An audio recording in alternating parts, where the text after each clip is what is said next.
पढ़ेंगे तो 365 दिन से ज्यादा दिन लग सकते हैं।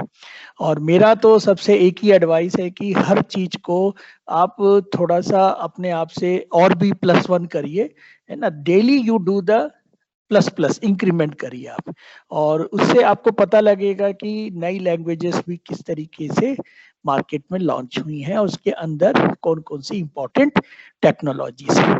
जैसे अब मैं आपको बता रहा हूँ पढ़ना कैसे है, ठीक है ना। लेट 1957 में फोर्ट्रॉन लैंग्वेज मार्केट में लॉन्च हुई थी, ठीक है, ये एक हमें पता है। अब इसमें हमें पढ़ना क्या क्या है उसको इस तरीके से पढ़ाई करेंगे। देखिए, वेरी फर्स्ट कि फोर्ट्रॉन का फुल फॉर्म क्या है, अगर इसका कोई फुल फॉर्म है तो उसे हमें मालूम होना चाहिए। देखिए, Fortran is a somewhat abbreviation. इसके अंदर में दो वर्ड जुड़े हुए हैं, एक है फोर और दूसरा है ट्रा। फोर्ट्रॉन, तो फॉर का मतलब इसके अंदर फॉर्मूला होता है और ट्रान का मतलब होता है ट्रांसलेशन, ठीक है ना। तो फॉर्मूला को हम किस तरीके से ट्रांसलेट करते हैं वो चीज इसके अंदर में एक्चुअल फोकस है।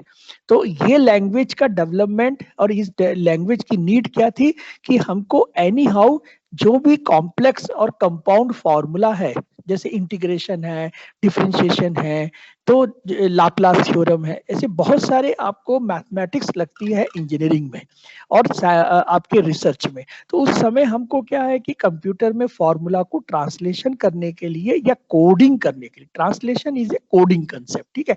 तो कोडिंग करने के लिए हमें कोई एक लैंग्वेज की जरूरत होती है। तो उसमें इस लैंग्वेज को अगर हम सीखेंगे तो इसमें बहुत इस तरीके की चीजें आपको फैमिलियरिटी मिल सकती है, ठीक है। नाउ सेकंड इंपॉर्टेंट इसमें हमको समझना है कि इसका कैरेक्टरिस्टिक्स क्या है। तो इसके कैरेक्टरिस्टिक्स को इस तरीके से समझेंगे। पहला कैरेक्टरिस्टिक्स है कि ये जनरल पर्पस है। अब जनरल पर्पस का मतलब क्या होता है, what is mean by general purpose. General purpose का मतलब ये है कि इसमें हम कोई स्पेसिफिक एप्लीकेशन नहीं बनाएंगे, हम जनरल पर्पस एप्लीकेशन हो सकता है कि मैं, देखिए एप्लीकेशन कौन कौन सी बन सकती है। एप्लीकेशन बन सकती है, सबसे पहले आप देख रहे होंगे कि इन्वेंट्री एप्लीकेशन, जैसे मुझे कोई इंडस्ट्री का इन्वेंट्री संभालना है तो इन्वेंट्री एप्लीकेशन बन सकती है। इन्वेंट्री का मतलब होता है इसका स्टॉक मेंटेन करना, कि कुछ जैसे अभी देखते होंगे कि मेडिकल शॉप है, उसमें हमें देखना है कि ये मेडिसिन हमारे पास सपोज 100 आई और ये धीरे धीरे कस्टमर को मैंने दी, तो एट लास्ट जब 10 और 5 बचेगी तो कंप्यूटर मुझे क्या है वहां पर अलर्ट करे कि this medicine now is going to finish, है ना, तो यू हैव टू परचेज। तो ये मुझे एक अलर्टनेस चाहिए मेरे सॉफ्टवेयर के थ्रू, तो ये चीज को मैं इन्वेंट्री बोलता हूँ, ठीक है। तो इन्वेंट्री का जो कंसेप्ट है, हर शॉप में इन्वेंट्री लगती है ना। जैसे मैंने मॉल खोलना है तो मैंने मॉल के साथ में एक और चीज लगेगी, that is the inventory shop.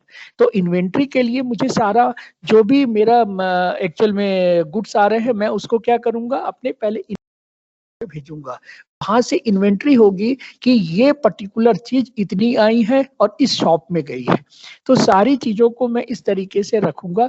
और जैसे जैसे आपकी ऑनलाइन जब परचेसिंग हो रही है या आप वहां जाके जो कार्ड सिस्टम से परचेस कर रहे हैं, तो सारा का सारा बैकएंड में वो कम होते जा रहा है, डेबिट होते जा रहा है, एक के बाद एक के बाद एक कम होते जा रहा है। तो मैंने वहां पर एक अलर्टनेस रखी है कि मिनिमम 10 होना, तो ये मुझे अलर्ट कर दे। तो ये एक इन्वेंट्री सिस्टम होगी। उसके बाद कैसा, मुझे कोई एक सिस्टम बनाना है जिसमें मैं एडिटर का कंसेप्ट कर सकूं, मैं उसमें टाइप कर सकूं, मैं उसमें कोई अपना एप्लीकेशन लिख सकूं, मैं उसमें पैराग्राफ लिख सकूं, मैं उसके अंदर में स्टोरी लिख सकूं। तो ये भी एक टाइप का सॉफ्टवेयर कहलाएगा। उसके बाद मैं ऐसा कोई सॉफ्टवेयर बनाना चाहता हूँ इंटरटेनमेंट का, सपोज मैं कोई गेम बनाना चाहता हूँ, तो गेम के लिए भी एक सॉफ्टवेयर आप बना सकते हैं। तो it is a general purpose, यानी जनरल पर्पस का मतलब आप अपने फोर्ट्रॉन लैंग्वेज के द्वारा कौन कौन से प्रोग्राम बना सकते हैं, उसे बोलते हैं जनरल पर्पस। तो इसमें क्या है कि हम जनरली नॉर्मल जो एप्लीकेशंस होते हैं वो हम बना सकते हैं। जैसे कुछ सॉफ्टवेयर होते हैं जिसे उसमें हम पर्टिकुलर गेम ही बना सकते हैं, तो वो वाली चीजें अलग अलग टाइप की रहेंगी। तो पहले जो लैंग्वेजेस डेवलप हुई और मार्केट में लॉन्च हुई, तो वो नॉर्मली जनरल पर्पस के ही ट्रेंड में होती थी। क्योंकि एक लैंग्वेज सीखने के बाद हमें जल्दी से ये रहता है कि दूसरी लैंग्वेज नहीं सीखना है। नहीं तो अगर हम पूरी स्पेसिफिक बना देंगे तो हमें नंबर ऑफ लैंग्वेजेस भी सीखनी पड़ेंगी, क्योंकि हर एक चीज के लिए हमें, जैसे सपोज करो कि अपने इंडिया में कितनी लैंग्वेज बोली जाती है, अगर आप साउथ में काम करने जाते हो तो आपको साउथ लैंग्वेज आनी चाहिए। आप सपोज करिए कि महाराष्ट्र जा रहे हो तो महाराष्ट्र की लैंग्वेज आनी चाहिए। तो अब आप हर बार हर एक लैंग्वेज को सीखोगे तो आप कैसे आगे बढ़ोगे? तो बहुत मेहनत लगेगी पहले सीखने में। तो this is the basically one limitation कि भाई हर व्यक्ति के पास इतना कैपेबिलिटी नहीं होती है कि वो हर चीज इन हैंड कर सके। तो it is a general purpose concept. Okay, now second word आपको ध्यान रखना है कि कंपाइल्ड इंपरेटिव प्रोग्रामिंग लैंग्वेज। तो ये भी एक टेक्निकल वर्ड हो गया कि ये लैंग्वेज को हम कंपाइल करेंगे और कंपाइल करने के बाद इसे रन करेंगे। ठीक है, तो यहाँ पे आपको ये चीज समझनी है कि ये किस कैरेक्टरिस्टिक्स की, ये हम लोगों ने पहले बात कर चुके हैं। अच्छा, ये हाई लेवल है कि लो लेवल है कि मिडिल लेवल है, ये भी हम पढ़ चुके हैं। तो ये फोर्ट्रॉन जो है ना वो हाई लेवल लैंग्वेज। अच्छा, इसके बाद इसका बेसिकली क्रिएटर कौन था? ये तो इसका क्रिएटर जैसे जॉन बेकस है। तो ये हमको याद रखना है कि भाई ये जॉन बेकस ने 1957 में ये लैंग्वेज को क्रिएट किया था। ओके, एंड स्पेशली ये किसके लिए थी ये हमें याद रखना है। तो ये हमें पता रहना है कि it is A numeric computation and the scientific computation के लिए बनाई गई थी। ठीक है, तो ये इसका एक्चुअल में बैकग्राउंड था। नाउ अब इसके जो सक्सेसिव वर्जन आए हैं वो कौन कौन से, वो भी हमें समझना है। तो अब इस तरीके से हर लैंग्वेज को आपको ब्रीफ समझना पड़ेगा। ठीक है, जैसे इसके सक्सेसिव वर्जन क्या क्या आए हैं। सबसे पहला वर्जन आया फोर्ट्रॉन 77, मतलब ये सेकंड आया। ठीक है ना, तो इसके 1957 के बाद आपका ये कैरेक्टर बेस्ड डेटा फोर्ट्रॉन 77 में आ गया। ठीक है, तो 1977 में ये आया था फोर्ट्रॉन। तो ये कैरेक्टर बेस्ड डेटा को भी हैंडल कर सकता था। इसके पहले क्या था, वो इंटीजर बेस और फ्लोट बेस डेटा को ही हैंडल करता था, कैरेक्टर को नहीं करता था। तो ये बाद में कैरेक्टर को भी फोर्ट्रॉन 77 करने लगा। इसके बाद एरे प्रोग्रामिंग भी इसके अंदर होने लगी। एरे का मतलब है सेट डेटा को हम कैसे प्रोग्राम करेंगे। तो ये आप याद रखिए, एरे प्रोग्रामिंग आपको भी सीखनी है। ठीक है, इसके बाद मॉड्यूलर प्रोग्रामिंग। मॉड्यूलर प्रोग्रामिंग यानी आपने हर चीज को कैसे बना लिया है, छोटे छोटे मॉड्यूल्स पे बना लिए हैं, जिससे कि हमें उसको समझने और डिबग करने में इजी जाता है। जैसे एक वर्ड होता है हमारे अपने रेसिडेंस में, मॉड्यूलर किचन की बात होती है। तो मॉड्यूलर किचन जिसने भी समझा है वो ये समझा है कि हर चीज एक व्यवस्थित रखी गई है। तो जब भी हमें उसे ढूंढना है तो हम उस पर्टिकुलर ही मॉड्यूलर में जाके देते हैं। जब भी हमें कुछ में कुछ ऐसा इनकन्वीनियंस है तो उस मॉड्यूलर को हम चेंज भी कर सकते हैं। तो ये मॉड्यूलर प्रोग्रामिंग के कैरेक्टरिस्टिक्स हो गए। ठीक है, तो ये चीज को आपको समझना है कि किस तरीके से हम मॉड्यूलर प्रोग्रामिंग कर रहे हैं। तो मॉड्यूलर प्रोग्रामिंग में बहुत इजी कंसेप्ट्स होते हैं और उसके अंदर में आपके पास में बहुत अंडरस्टैंडिंग भी अच्छी बनती है। ओके, देखिए हमें क्या है, हर चीज को है ना, मतलब ऐसी नहीं होना चाहिए कि कॉम्प्लेक्स। अगर हम बहुत कॉम्प्लेक्स बना देंगे सिस्टम को तो कोई भी बहुत जनरल व्यक्ति नहीं पढ़ पाएगा। हमारा जो कंसेप्ट है कि लेमैन भी हमारे इस प्रोग्रामिंग फोर्ट्रॉन लैंग्वेज में प्रोग्राम बना सके, तो वो मुझे थॉट रख के करना पड़ता है। हमें हर बार ये नहीं सोचना है कि भाई ये मेरे पास इंटेलिजेंट लोग ये आएंगे, मेरे पास में ये बहुत एक्सलेंट लोग आएंगे जो इस प्रोग्रामिंग को कर सकते, ऐसा नहीं सोचते। हम क्या सोचते हैं कि ये किस तरीके से पॉपुलर हो सके, किस तरीके से मैक्सिमम यूजर इसको यूज कर सके, ये एक थॉट होता है। इसके बाद एक है जेनेरिक प्रोग्रामिंग। तो जेनेरिक प्रोग्रामिंग का भी मतलब वही है कि ये डेटा ओरिएंटेड नहीं रहना चाहिए कि भाई इंटी हो फ्लोट हो, ऐसा नहीं। ये जेनेरिक प्रोग्रामिंग यानी कोई भी डेटा को ये हैंडल कर सके। तो ये फोर्ट्रॉन 90 मतलब 1990 में फोर्ट्रॉन का नया वर्जन आया जिसके अंदर ये ऐड हुआ। इसके बाद में हाई परफॉर्मेंस, यानी कि आपके पास में एक हाई डेंसिटी जैसे टीवी होता है वैसे हाई परफॉर्मेंस, इसके अंदर में आपके जो साइंटिफिक नंबर है उसके डिजिट्स बढ़ने लग गए थे। यानी आपको बहुत माइक्रो लेवल तक प्रोग्रामिंग आपके मैथमेटिक्स जैसा हो सकता था। तो ये फॉर्मूला ट्रांसलेशन 95 में ऐसा हुआ। इसके बाद एक इसका नया वर्जन आया 2003 में, जिसको हम बोलने लगे ऑब्जेक्ट ओरिएंटेड प्रोग्रामिंग, ठीक है। तो ऑब्जेक्ट ओरिएंटेड, अभी उसके पहले क्या थी, प्रोसीजर ओरिएंटेड थी। तो प्रोसीजर ओरिएंटेड का मतलब है हाउ, ऑब्जेक्ट ओरिएंटेड का मतलब है व्हाट। तो इसके अंदर में व्हाट का कल्चर जो आ गया, उससे बहुत फायदा होने लगा और हमारी प्रोग्रामिंग बहुत अच्छे तरीके से रन होने लगी। तो ये कल्चर जो होता है ना, इस कल्चर को हम लोगों को समझना है कि एग्जैक्टली हमारा प्रोग्रामिंग किस फेस पे काम कर रहा है। इसके बाद कॉन्करेंट प्रोग्रामिंग आ गई, ठीक है ना। कॉन्करेंट प्रोग्रामिंग मतलब आपके पास एक से एक लगी लगाई, मतलब ऐसा नहीं होना चाहिए कि भाई मैंने कोई पाइपलाइन में डाली है या मैं कोई पैरेलल काम करना चाहता हूं तो नहीं कर सकता, मैं उसको पहले से ही शेड्यूल करके रखूंगा कि इसके बाद दूसरा काम करना है, इसके बाद तीसरा काम करना है, तो ऑटोमेटिक मेरी फेसिंग बढ़ती चली जाएगी। तो ये कॉन्करेंसी कंसेप्ट इसके अंदर में आने लगी। कॉन्करेंट मतलब कॉन्करेंसी प्रोग्रामिंग लैंग्वेज। तो ये हमने इसमें बहुत सारे इंपॉर्टेंट वर्ड्स देख लिए आज की डेट में। तो ये अपने डिक्शनरी में आप डाल दीजिएगा। पहला वर्ड जनरल पर्पस, दूसरा word compiled imperative programming language, तीसरा वर्ड इसके ओनर का नाम, अच्छा तीसरा word numerical computation and scientific computing, 4 word हो गए। पांचवा वर्ड स्ट्रक्चर्ड प्रोग्रामिंग, ठीक है। छठवां वर्ड कैरेक्टर बेस्ड डेटा, ठीक है। फिर एरे प्रोग्रामिंग, फिर modular programming, generic programming, high performance, object oriented and concurrent.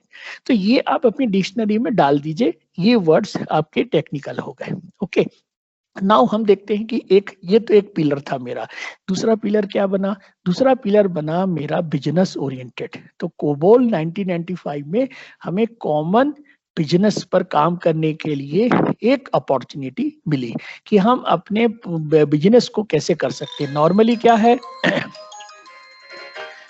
ना, नॉर्मली क्या है, नॉर्मली क्या है कि इसके अंदर में आपको हम क्या करना चाहते हैं, इसको हम लोग बेसिकली बिजनेस डेटा प्रोसेसिंग करना चाहते हैं। तो बिजनेस डेटा प्रोसेसिंग के लिए हमें क्या चाहिए, हमें चाहिए बैकएंड। तो हमें बैकएंड में मतलब हमारा एक डेटाबेस भी हैंडल करने की कैपेबिलिटी चाहिए। देखिए दो तरीके की बैकएंड हो सकते हैं, एक तो होता है फाइल हैंडलिंग। फाइल हैंडलिंग में मतलब क्या है, हर चीज आपकी स्ट्रक्चर्ड बेस नहीं होती है, वो आपके पैराग्राफ बेस में होती है। और पैराग्राफ बेस में होने से दिक्कत क्या है कि हम किसी भी तरीके से उसे प्रोसेस करने से पहले हमको स्ट्रक्चर में डालना पड़ेगा कि इसको इंट बोलते हैं, इसको फ्लोट बोलते हैं, इसको स्ट्रिंग बोलते हैं। तो ये जब तक, जैसे अभी सपोज करिए कि ये पैराग्राफ आपके पास है ना, ये पूरा पैराग्राफ है। इस पूरे पैराग्राफ में हमें समझ में आ रहा है कि सारे जो वर्ड है वो कैसे हैं, कैरेक्टर है, तो ये स्ट्रिंग है। लेकिन 1959 क्या है, ये न्यूमेरिक हो गया। तो हमारे पास में ये पता होना चाहिए कि न्यूमेरिक डेटा कौन सा है और स्ट्रिंग डेटा कौन सा है। तो ये सारी चीजें हमको क्या है, फाइल हैंडलिंग में नहीं होती हैं, उसके लिए हमको डेटाबेस की जरूरत पड़ती है। तो ये कॉमन बिजनेस ओरिएंटेड लैंग्वेज बनाई गई थी एक्चुअल में, एक कॉन्फ्रेंस हमारे पास में था, उसके यूएस डिपार्टमेंट डिफेंस के लिए काम करता था। तो ये डेटा सिस्टम लैंग्वेज को डेवलप करा इसने, ठीक है ना, ये उन्होंने अपने लिए डेवलप किया था, फिर धीरे धीरे वो सभी लोग उसको यूज करने लगे। तो दिस एप्लीकेशन एक्चुअली जो करती थी वो डिफेंस डोमेन के लिए काम करती थी, फिर बाद में वो आगे बढ़ने लगी, फिर ये इंश्योरेंस डोमेन में भी आ गई। अब धीरे धीरे दूसरे, अभी भी इंश्योरेंस डोमेन में कोबोल की बहुत अच्छी मतलब पकड़ है। इसके अंदर में जो भी बंदा कोबोल जानता है तो वो इमिडिएटली इसको एब्जॉर्ब कर लेते हैं, ठीक है ना। तो जब ये एक्चुअल में क्या है, देखो अभी हमारे पास इंडस्ट्री में धीरे धीरे डेटा इतना ज्यादा लार्ज हो गया है, जिसको हम क्या बोल रहे हैं, बिग डेटा बोल रहे हैं, ठीक है ना। तो बिग डेटा को हैंडल करने के लिए उस समय कोबोल लैंग्वेज बहुत ही परफेक्ट थी, और अभी भी है। अभी दूसरी लैंग्वेजेस भी उसके ऊपर में बहुत ओवरकम कर दी हैं। Now the third important is the basic language, ठीक है ना। ये बेसिक लैंग्वेज से हम लोग की इंजीनियरिंग स्टार्ट हुई थी, हम लोगों ने इस लैंग्वेज को फर्स्ट सेमेस्टर में पढ़ा था, और धीरे धीरे हम लोगों ने बहुत इसके ऊपर काम किया और आज भी कर रहे हैं, ठीक है ना। आज इसका थर्ड जनरेशन चल रहा है, इसका थर्ड जनरेशन बेसिक का चल रहा है, that is the in form of the visual basic के नाम से चल रहा है। तो विजुअल बेसिक में अभी भी हम लोग प्रोग्रामिंग करते हैं, और वो हमें ऑब्जेक्ट ओरिएंटेड और इवेंट ड्रिवन प्रोग्रामिंग का कैरेक्टरिस्टिक्स देती है। तो ये हमें अगर चाहिए तो हमें थर्ड जनरेशन में ये विजुअल बेसिक मेरे को काम करती है। मतलब आप सोचिए कि पिछले 25-30 साल से हम लोग इसी पर काम कर रहे हैं, ठीक है ना, बेसिक लैंग्वेज पर कर रहे हैं, अभी तक हम लोगों ने छोड़ी नहीं है। तो इसकी जो फर्स्ट जनरेशन जो थी वो आपकी एक्चुअल में इसका पूरा नाम क्या है, beginners all purpose symbolic instruction code. तो ये आपका B for B basic, B basic का बी, ऑल पर्पस का ए, एंड सिंबॉलिक का एस, इंस्ट्रक्शन का आई, एंड कोड का सी। ठीक है, इसके बाद में क्या है कि इसको इन्होंने माइक्रोसॉफ्ट ने इसको और आगे ऐड किया और इसको इन्होंने ग्राफिकल यूजर इंटरफेस में यूज किया, है ना। तो ये पहले एक आपका प्रोसीजर ओरिएंटेड में ही काम करती थी। प्रोसीजर ओरिएंटेड के पहले ये इंटरप्रिटर में काम करती थी, यानी कंपाइल करने की जरूरत नहीं पड़ती थी, आपको इंटरप्रिटर ही यूज होता था। This is A second generation basic का आ गया, ठीक है ना। इसमें बहुत यूजफुल, मतलब देखिए इसके अंदर में हमारा क्या हुआ सेकंड जनरेशन में। हाँ, अब आपको देखिए बहुत अच्छे से समझ में आ जाएगा। सबसे पहला जो बेसिक 1964 में आया था वो इंस्ट्रक्शन कोड में काम करता था, इसीलिए इसका नाम क्या पड़ा, beginners all purpose symbolic instruction code, instruction base, यानी हमको क्या लाइन नंबर मिलते थे, हम उसमें काम करते थे। लेकिन सेकेंड जनरेशन में क्या हुआ, सेकेंड जनरेशन में इसमें स्ट्रक्चर्ड एंड द प्रोसीजर का कंसेप्ट आ गया। मतलब ये जो लैंग्वेज थी आपकी वो बन गई structured programming language and procedure oriented programming language. ठीक है, स्ट्रक्चर का मतलब क्या हो गया कि हर चीज, जैसे आप यहाँ पर सी में यूज कर रहे हैं, करली ब्रैकेट यूज कर रहे हैं आप, फिर उसके अंदर कॉमा यूज कर रहे हैं, सेमीकोलन यूज कर रहे हैं, फिर आपके पास में क्या हो गया, इंडिपेंडेंट टू स्पेस, यानी कि ऐसा नहीं है कि मैं उसको फर्स्ट नंबर से यूज करूं, मैं फ्री फॉर्म कंसेप्ट में भी यूज कर सकता हूँ। कंपाइलर उसको क्या है अच्छे से कोडिंग करके जो भी अनवांटेड कैरेक्टर है उसे डिलीट कर देता है। ठीक है, जैसे मैंने कोई प्रिंट एफ लिखा, अब प्रिंट एफ में कुछ लोग ऐसा भी लिख सकते हैं, प्रिंट एफ के बाद जो करली ब्रैकेट लगाते हैं दोनों के बीच गैप कितना भी आप रख सकते हैं, वो कंप्यूटर यूज कर लेगा। लेकिन प्रिंट एफ को हम ऐसा नहीं कर सकते कि पी के बाद आर के बीच में गैप दे, ऐसा नहीं है। वो कहीं कहीं पर हम जैसे सेमीकोलन लगाने के पहले हम बहुत गैप दे सकते हैं। तो कंपाइलर क्या करता है, दिस अनवांटेड व्हाइट स्पेस को डिलीट कर देता है। तो कंपाइलर में बहुत ताकत है, वो बहुत सारे अनवांटेड चीजों को जो आप फ्रीली लिखते हैं उसे वो डिलीट कर देता है। तो सेकेंड जनरेशन में क्या हुआ, बेसिक में स्ट्रक्चर एंड प्रोग्रामिंग लैंग्वेज, जिसको हम बोलते हैं ना प्रोसीजर ओरिएंटेड, पीओपी, यही पीओपी का कंसेप्ट है। बाद में पीओपी क्या बन गया, ओओपी, ऑब्जेक्ट ओरिएंटेड प्रोग्रामिंग। तो इसके थर्ड जनरेशन में पीओपी से क्या बना, ओओपी बन गया और इवेंट ड्रिवन प्रोग्रामिंग स्टार्ट हो गई। तो इवेंट ड्रिवन का मतलब आप समझ रहे होंगे कि जैसे कि हमारे पास में हर चीज के पास में इवेंट है। इवेंट का मतलब क्या हो गया, जैसे मुझे यहाँ पर क्लिक करना है तो क्लिक का एक मेथड आ गया, मुझे आपका ड्रॉप डाउन बॉक्स बनाने हैं तो वो इवेंट हो गया, मेरे पास में चेक बॉक्स हो गया, रेडियो बटन हो गया, टेक्स्ट बॉक्स हो गया। तो ये सब इवेंट के कंसेप्ट में आ गए। तो बहुत ही यूजफुल और इफिशिएंट टेक्नोलॉजी स्टार्ट हो गई थी विजुअल बेसिक से। और विजुअल बेसिक में फिर थर्ड जनरेशन में क्या बना, ऑब्जेक्ट ओरिएंटेड। तो ये हर लैंग्वेज की स्टोरी है कि सबसे पहले वो इंस्ट्रक्शन मोड में आया, फिर उसके सेकंड जनरेशन में वो प्रोसीजर ओरिएंटेड में आया और थर्ड जनरेशन में वो क्या आ गया, आपके इवेंट ड्रिवन और ऑब्जेक्ट ओरिएंटेड में आ गया। ओके, नाउ हम लोग मूव कर रहे हैं, हमारी रिक्वायरमेंट सी की है। तो 1969 ये याद रखेंगे, सी लैंग्वेज का क्रिएशन हुआ था। ये एक बेल लेबोरेटरी में हुआ था, एक रिसर्च लैब है उसका नाम बेल लेबोरेटरीज है। यहाँ पर आपके साइंटिस्ट हैं डेनिस रिची, है ना, ये बार बार पूछते हैं, याद रखेंगे। इसमें बहुत लोगों का दूसरे दूसरे ऑथर के नाम बता देते। देखिए किताब जिसने लिखी है वो ऑथर कहलाते हैं, पर ये जो डेनिस रिची हैं इन्होंने इस सी का फाउंडेशन रखा है, तो इसको आप डेनिस रिची से ही नाम लेंगे। जैसे आप लोगों के पास एक ई बालर गुरुस्वामी की बुक होगी या कि यशवंत कायनेटकर की बुक होगी, पर उन लोगों ने कोई सी नहीं बनाया, उन लोगों ने तो उसको बुक लिखी है। तो बुक का जो ऑथर होता है वो बुक का क्रिएट करता है, लेकिन वो ओरिजिनल उस चीज को थोड़ी किया है। बुक लिखना इज ए अनदर क्राइटेरिया, लेकिन ये जो वर्क है ये आपका सी लैंग्वेज है, ये डेनिस रिची का कंसेप्ट आ गया। ठीक है, तो ये याद रखेंगे। तो एक्चुअल में जो सी लैंग्वेज है ना, ये किस लिए बनाई गई थी, ये बनाई गई थी हार्डवेयर डिवाइस क्यों इंटरफेस करने के लिए बनाई थी, मतलब हमको हार्डवेयर प्रोग्रामिंग इससे करवानी थी। तो ये एक्चुअल में सिस्टम एप्लीकेशन की बात हो रही है। देखिए एप्लीकेशन क्या है, दो टाइप के हो गए। एक तो हो गया एप्लीकेशन दो टाइप के हो गए, पहला तो हो गया सिस्टम एप्लीकेशन और दूसरा हो गया आपका जनरल एप्लीकेशन। तो जनरल एप्लीकेशन यानी मेरे पास में जो यूजर के एप्लीकेशन आते हैं ना, जैसे मैंने क्या लिखा है, एक आपका स्टूडेंट इंफॉर्मेशन सिस्टम का प्रोग्राम बनाया है, तो ये मेरा एक हाई लेवल प्रोग्रामिंग होगी। सिस्टम यानी कि हार्डवेयर और सॉफ्टवेयर की बात हो रही है।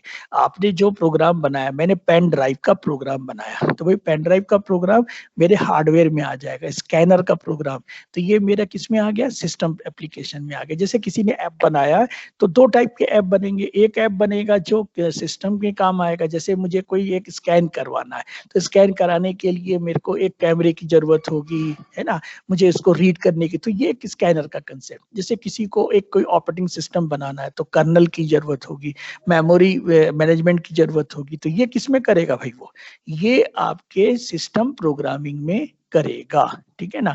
तो this are the fundamental requirement. अब देखिए सी में हमें कुछ चीजें समझनी चाहिए। जैसे सबसे पहले क्या है कि सी को हम बोलते हैं मदर लैंग्वेज, ठीक है ना।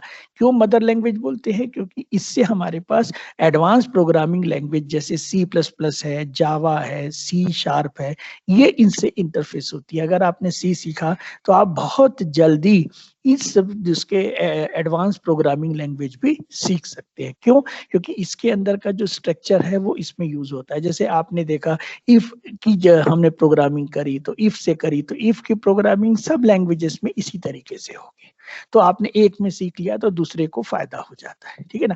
That's why it is known as a C as a mother language, है ना। तो इसके अंदर में देखिए क्या हो रहा है, एक्चुअल में सी से हमको क्या क्या बना सकते हैं, कंपाइलर बना सकते हैं, जेवीएम बना सकते हैं, जावा वर्चुअल मशीन है, कर्नल बना सकते हैं। तो ये सब चीजें किसमें लिखी हैं, सी लैंग्वेज के द्वारा लिखी हैं। That's why it is actually also provide the core concept, है ना। कोर कंसेप्ट क्या है प्रोग्रामिंग के, पहला है एरे, दूसरा है स्ट्रिंग, तीसरा है फंक्शन, चौथा है फाइल हैंडलिंग। ये सब कोर कंसेप्ट्स है, इसे आपको पढ़ना ही पड़ेगा चाहे आप कोई भी लैंग्वेज पढ़ें, ठीक है ना। तो हम लोग अभी पढ़ेंगे धीरे से, एरे, स्ट्रिंग, फंक्शन, ये सब पढ़ेंगे हम लोग, ठीक है। तो this is A your mother language. इसके बाद क्या है कि सी क्या है, आपका सिस्टम प्रोग्रामिंग लैंग्वेज भी है ना। It is a system programming language. क्यों भाई सिस्टम प्रोग्रामिंग है, क्योंकि इसमें हम लो लेवल लैंग्वेज का कंसेप्ट डेवलप करते हैं। That's why this is known as a system programming, इसलिए इसको सिस्टम प्रोग्रामिंग का कंसेप्ट दिया गया है, ठीक है ना। सिस्टम प्रोग्रामिंग में हमें जो लो लेवल है वो कर, जैसे हम असेंबली लैंग्वेज की बात करते हैं, तो असेंबली लैंग्वेज का मतलब क्या है, लो लेवल प्रोग्रामिंग का कंसेप्ट। एक हो गई मिडिल लेवल, एक हो गई लो लेवल, दूसरी मिडिल लेवल, तीसरी हाई लेवल। तो C is a actually high level language, लेकिन support the low level programming, तो इसको हम इसीलिए मिडिल लेवल बोलते हैं। सी लैंग्वेज क्या है, मिडिल लेवल है। क्यों, क्योंकि ये हाई लेवल को भी सपोर्ट करती है और लो लेवल को भी सपोर्ट करती है। तो लो लेवल को जब सपोर्ट करेगी तो हम यहाँ पर क्या है, हार्डवेयर के डिवाइस का हम ड्राइवर लिख सकते हैं, हम ऑपरेटिंग सिस्टम बना सकते हैं, कर्नल बना सकते हैं। जैसे कि हमें लाइनिक्स सिस्टम बनाना है तो हम इससे बनाए थे।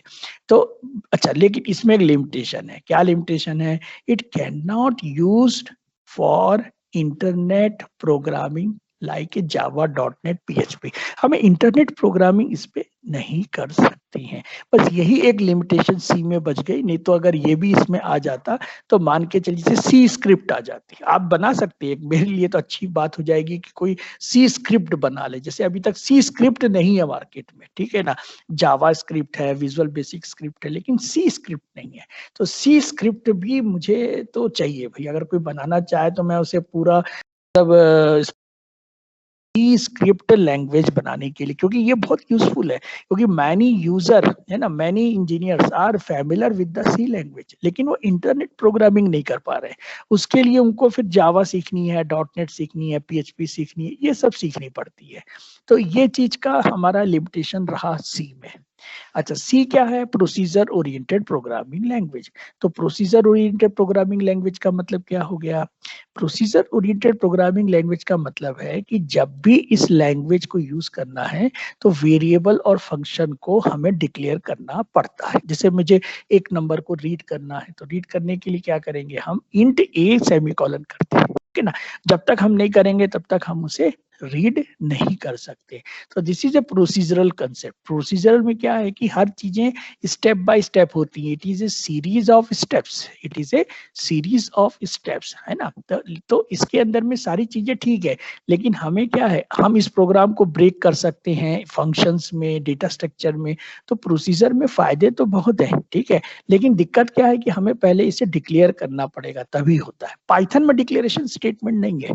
पाइथन में तो बहुत अच्छा है कि डायरेक्टली यूज इट है, through and plug and play का कंसेप्ट है उसके अंदर। अच्छा, सी क्या है? एक और इंपॉर्टेंट है कि स्ट्रक्चर्ड प्रोग्रामिंग लैंग्वेज भी है। तो ये स्ट्रक्चर्ड प्रोग्रामिंग यानी हर चीज का यहाँ स्ट्रक्चर बना है कि इसे पहला क्या लिखना है, दूसरा क्या लिखना है, हर चीज हमको यहाँ पर है ना एक फॉर्मूला के कंसेप्ट में मिलती है। उससे फायदा क्या होता है? उससे फायदा ये होता है कि हम इसे जल्दी समझ सकते हैं। देखिए, डिसिप्लिन का मतलब ये नहीं है कि आपके ऊपर हम कोई पाबंदी लगा रहे। डिसिप्लिन का मतलब है कि उसे इजी टू अंडरस्टैंड होता है, यानी अगर उसको मान लो तो अंडरस्टैंड है, और नहीं मानो, जैसे मैं बोलता हूँ ना, भगवान क्या, पत्थर को मानोगे तो भी भगवान, नहीं मानोगे तो वो पत्थर ही है। तो it is A concept of the discipline. Discipline को जिसने रिगार्ड दे दिया तो वो बहुत आगे बढ़ सकता है, लेकिन उसमें क्वेश्चन आंसर स्टार्ट कर दिया तो मान के चलिए कि वो आगे नहीं बन सकता है। आर्गुमेंटल कंसेप्ट हमें होना चाहिए। मैं इसको कभी भी ये नहीं बोलता हूँ कि आर्गुमेंट नहीं करना चाहिए, लेकिन हमें उसे प्रोटेक्शन के रूप में करना चाहिए कि मैं इसको क्यों नहीं आगे सकता हूँ, क्यों इसको मैं यहाँ तक पढ़ूं। ऐसा नहीं बोलना है कि ये चीज यहीं तक ही पढ़ी क्यों जाती। इसमें आपको ना नेगेटिव और पॉजिटिव बात को समझना है कि आप अंडरस्टैंड कैसे करते हैं, ठीक है ना? तो अगर कोई डिसिप्लिन है, स्ट्रक्चर्ड में है, तो वो अंडरस्टैंड जल्दी हो सकती है। ओके, तो in C language we break the program into parts of function. हम फंक्शन ओरिएंटेड प्रोग्राम बना सकते हैं। This is the possibility in the it is the possibility in the your structure concept. Now C is a middle level. क्यों middle level बोल रहे हैं? क्योंकि इसमें हम हाई लेवल भी कर सकते हैं और लो लेवल भी कर सकते हैं। That's why this is known as a middle level language. Okay, now अब जल्दी से हम करेंगे, थोड़ा सा समय बचा है, 10 मिनट का और काम है। एक हम पास्कल भी पढ़ लेंगे। Pascal language is very very similar to the C language. तो ये भी हम लोगों को इंजीनियरिंग कॉलेज में पढ़ाई जाती थी पहले, पास्कल लैंग्वेज भी, ठीक है ना? पास्कल और सी दोनों करीब करीब सेम होती थी। तो ये पास्कल जैसे एक्चुअल में क्या है, एल्गो से बनी हुई थी। This is the pascal is algo based languages थी, ठीक है ना? It include the actually construction of the algo. Algo is a one programming language, L जिसको बोलते थे, एल्गोरिथमिक लैंग्वेज। तो इसे हम लोग ने यूज किया था। It is also easily understand and maintain the Pascal program, ये कर सकते थे। तो इसके अंदर में भी बहुत सारी सिमिलरिटी थी जो कि सी लैंग्वेज जैसे ही है, जैसे इजी टू रन है, स्ट्रक्चर है, इट फाइल करना पड़ता था, लेकिन ये फायदा ये था कि दूसरे प्लेटफॉर्म में भी ये रन हो जाती थी।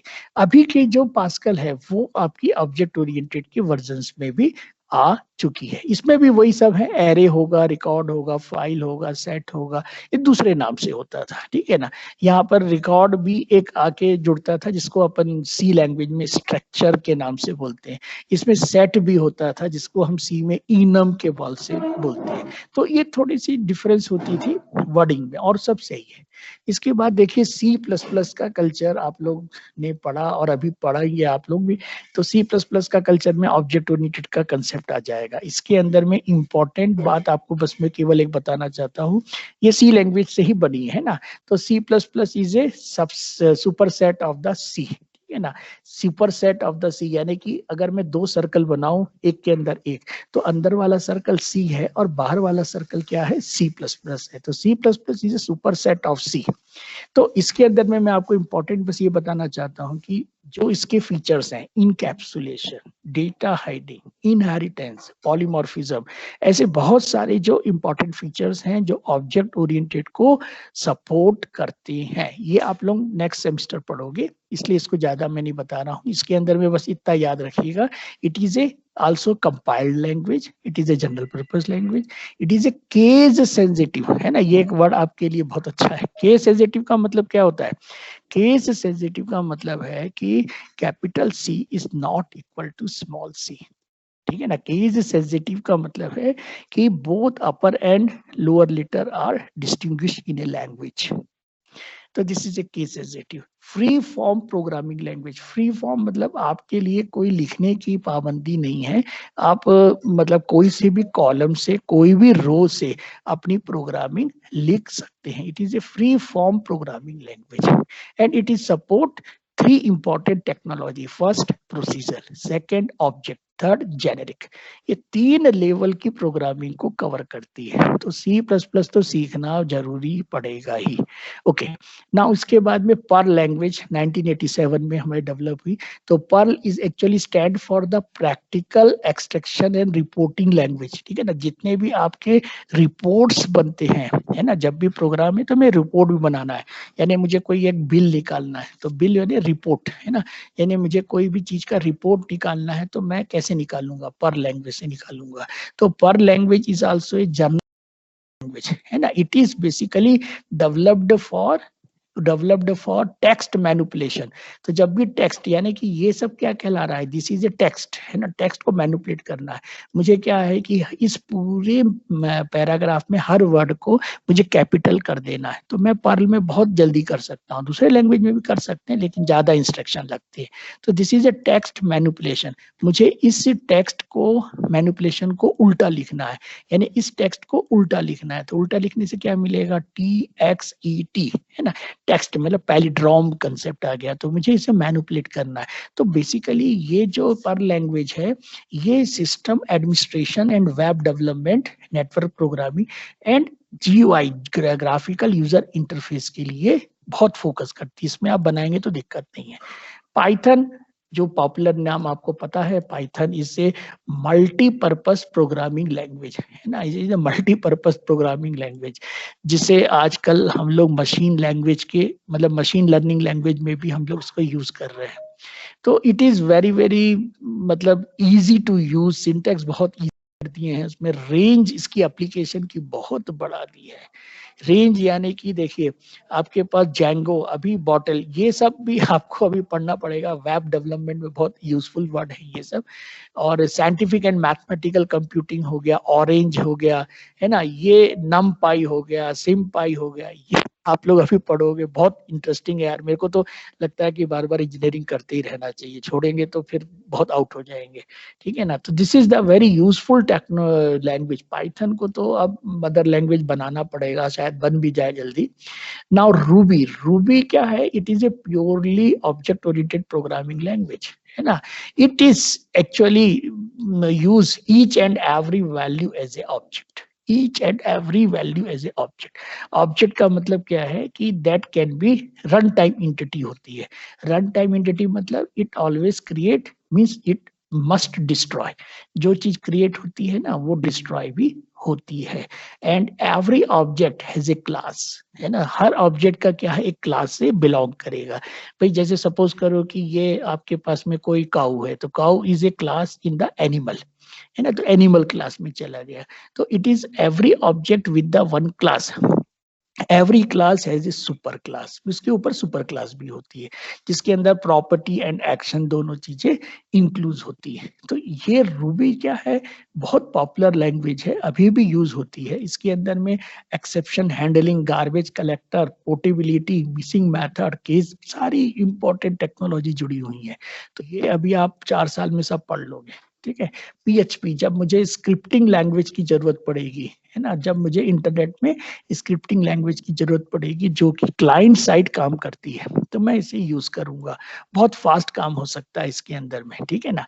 तो it is A server side scripting, sorry, ये सर्वर साइड का जो कंसेप्ट है ये आपके इसमें आ जाएगा PHP में, और जो जावा स्क्रिप्ट है वो आपकी क्लाइंट साइड में हो जाएगा। तो अब बस इतना सा मुझे आपको और पढ़ाना है, 5 मिनट का और है आपका बस, इसके बाद में आप सभी लोग यहाँ से लीव हो सकते हैं, ठीक है। तो लेट द फर्स्ट इंपॉर्टेंट जावा। तो जावा आपको मेरे ख्याल से 3rd सेमेस्टर में आप पढ़ेंगे ये। तो जावा प्रोग्रामिंग आपको एबिलिटी प्रोग्राम देती है, सिंपल सिक्योर प्रोग्रामिंग देती है, यानी कि मैंने इस प्रोग्राम से जितने भी एंटीवायरस हैं ये सारी चीजें इसमें बन सकती है। इसके अंदर सिक्योरिटी प्रोग्रामिंग बहुत अच्छा है, मतलब इस प्रोग्राम को अगर आप बनाते हैं तो वायरस अटैक नहीं करता है, ठीक है ना। तो it is a very secure for the virus, मतलब प्रिकॉशन मिल सकते हैं। This is apart from this it is a excellent feature which play the important role in the popularity of this language, है ना। It is a secured, it is a high performance, it is a multi thread programming language. जैसे आपके पास SMS आते हैं तो ये multi thread के concept में ही है सब, ये है ना, मल्टी थ्रेड लगता है इस पे। नाउ लास्ट 1995 में जावास्क्रिप्ट की मैं आपको बता रहा हूँ। तो JavaScript is a client side technology, है ना, क्लाइंट एंड सर्वर दो होता है। जैसे हम लोग इंटरनेट के सामने बैठे हैं तो ये क्लाइंट है, लेकिन हमने अगर कुछ उसे प्रोसेस कराना है तो वो सर्वर साइड हो जाता है। तो it is a client side technology and it is mainly used for give a client side validation, है ना, client side validation हमने एट द रेट नहीं लगाया, तो इसके अंदर क्लाइंट साइड वैलिडेशंस के कंसेप्ट हो गए, ठीक है ना। It have lot of features which are given below, for example object oriented scripting language आ गई है, powerful controls over the browsers आ गए हैं, now handling dates and time आ गया है, लाइट वेट कंसेप्ट स्टार्ट हो गए हैं। Now it is a interpreter base, देखिए स्क्रिप्टिंग लैंग्वेज जो भी होती है वो कंपाइल्ड नहीं होती हैं, स्क्रिप्ट लैंग्वेज कभी भी इंटरप्रिट में ही काम करती हैं। तो let this is the our total मेरे ख्याल से पॉपुलर प्रोग्रामिंग लैंग्वेज आपके सामने में है। हम लोग इस तरीके से इस चीज को आज खत्म कर रहे हैं। तो नाउ आई एम स्टॉपिंग, है ना, मैं अब स्टॉप कर रहा हूँ। आपका अटेंडेंस यहाँ से मैं डाउनलोड कर देता हूँ। सब लोगों ने यहाँ पर है ना, कुछ लोग बाद में आते रहते हैं बेटा। रितेश मैं अब डाउनलोड कर रहा हूँ। यस सर, मुझे मैसेज आ रहे थे बहुत कि सर को बोलो कि सर अंदर हो क्लास गया के। हाँ हाँ, बस मैं अभी आउट हो रहा हूँ, आप लोग आगे बढ़ जाना, ठीक है।